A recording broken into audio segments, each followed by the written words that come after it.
আমরা বরাবরই আমাদের দেশটাতে আমরা শান্তি চাই, কারণ আমরা শান্তিপ্রিয় মানুষ। আমাদের বাংলাদেশের প্রত্যেকটা মানুষই শান্তিপ্রিয় এবং তাদের দেশকে নিয়ে সবসময় তাদের একটা আবেগ থাকে, কারণ তারা দেশকে ভালোবাসে। কারণ এই জন্য চায় বাংলাদেশে যত দল আছে, যত মত আছে, ধর্ম আছে, বর্ণ আছে, সবাই মিলেমিশে বাংলাদেশটাকে গড়ুক। কারণ আমরা এটাই চাই, কারণ বাংলাদেশটা যেভাবে ভালো থাকে, বাংলাদেশ মানুষগুলো যেভাবে ভালো থাকে, আমরা সেভাবেই তাদেরকে কিন্তু সমর্থন করি। কিন্তু আমাদের যে দেশের যে লিডাররা আছে, নেতারা আছে, তারা নিজেদের ভিতরে কাদা ছোড়াছড়ি করতে করতেই তাদের মানে দফা রফা শেষ। তারা দেশের কাজ করবে কখন?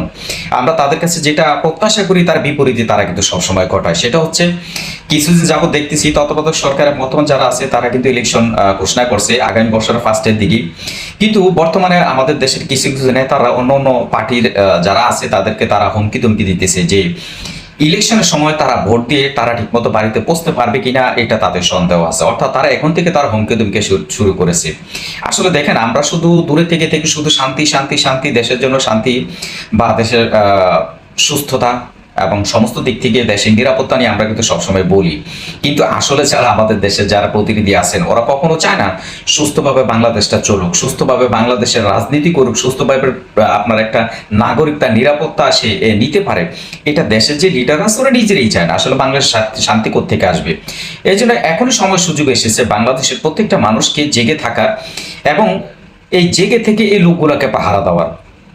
যারা কথা কথা বাংলাদেশের মানুষকে তারা হুমকি ধমকির ভিতরে দিয়ে তারা আপনার রাখে, সব সময় মানুষকে একটা ভয়ের ভিতর রাখে, এদেরকে শুধু পার্টি থেকেও নয়, শুধু দেশ থেকে এদেরকে বিতাড়িত করা। কারণ এরা হচ্ছে দেশের শত্রু, দেশের মানুষের শত্রু, দেশের জনগণের শত্রু।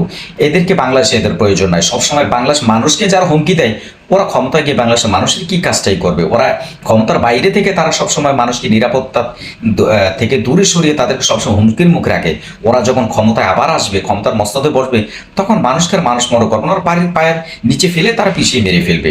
এই জন্য এইসব মানুষদেরকে কোনো সমাবেশ অথবা কোনো প্রতিনিধিত্ব জায়গায় এদেরকে না দেওয়াটাই বেটার এবং না থেকে দেওয়াটাই উচিত। এবং যাদেরকে এখানে যাদেরকেই যারাই এদেরকে দেখবেন ওখানেই তাদেরকে প্রতিহত করুন। এদেরকে জনসম্মুখে আসার এদেরকে সাহস দিবেন না কখনোই। কারণ এদেরকে জনসম্মুখে উঠে কোনো কথা যাতে না বলতে পারে, তাদেরকে সেখানে প্রতিহত করুন। কারণে আমরা যে দেশের শান্তির কথা বলছি, এই শান্তির অশান্তির মূল কারণ হচ্ছে বাংলাদেশের এই জাতীয় বেইমান নেতাগুলি, যারা বাংলাদেশের সাথে বেইমানি করে, বাংলাদেশের মানুষের সাথে সবসময় বেইমানি করে আসছে।